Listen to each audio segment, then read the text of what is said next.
Haleluya. Wapendwa, inawasalimu kwa jina la Yesu Kristo wa Nazareti. Mungu wetu ni Mungu mkubwa.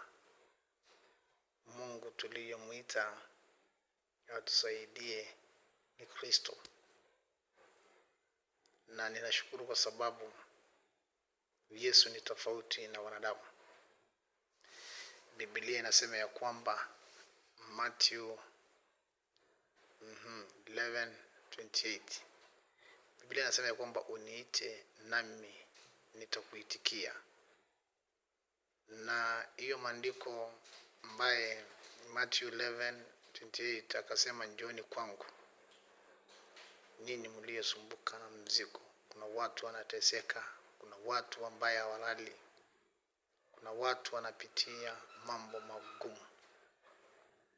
Kumuona Mungu ni vizuri kutokea, ni vizuri kuamka. Mpendwa unayenisikia, mama ambaye unayenisikia, mengi umepitia, umekimbilia wanadamu, umekimbilia wakubwa, umekimbilia wachawi na waganga.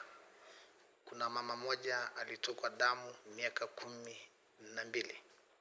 Biblia inasema ya kwamba alienda kwa daktari, kaenda kwa wachawi, hali yake ikakuwa mbaya. Hiyo ni Marko 5:25.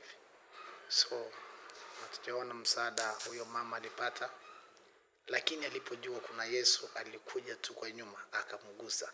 Nani huyu atagusa Yesu? Nani huyo? Mwaka huu tunapoenda, mpendo, tusiingie na tatizo, tusiingie na huzuni. Mwaka tunayoingia umejiandaa hadi, umejipanga hadi. Kuna mambo imekuwa mzigo kwenu, watu wanakufa kwa mwaka, watu wanakufa kwa mwaka watu 3.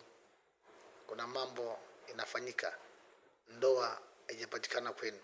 Kuna wasichana wamekuja kukaa nyumbani, kuna wasichana 3 walikuja wameolewa wamekaa nyumbani, wengine wamezaa nyumbani. Umeshukuliwa jambo kifipi, unaona namna gani? Nakwambia nataka ukimbilie Kristo. Waambie Baba, nimechoka. Watoto wako umesomesha watoto, badala wafanikishwe wamekuja kwa nyumbani. Hii ni jambo ya kumletea Yesu. Hii jambo ya kumwambia Yesu nimechoka. Wapendwa, tupande milimani, twende tumwambie Baba tubadilishe. Mwaka huu tunapoingia, kuna ile tulipitia, tumeona machangamoto, hii hatutaki tena kuona. Hakika kuna mtu anaitwa Batimayo, alikuwa hana macho,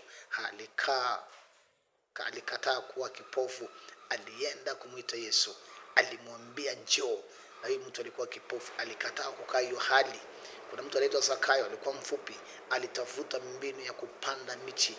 Wewe mzima, wewe una mguu, wewe una macho, unaangalia, unakaa tu, unalala tu, na unaona kuna hatari na kukujia. Amuka, torokea madhabahu, torokea kanisani, tafuta watumishi.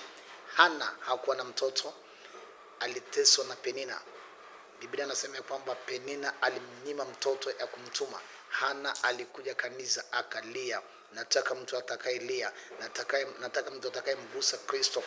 Wewe unanitazama, mwaka huu ni wa kubarikiwa 2024.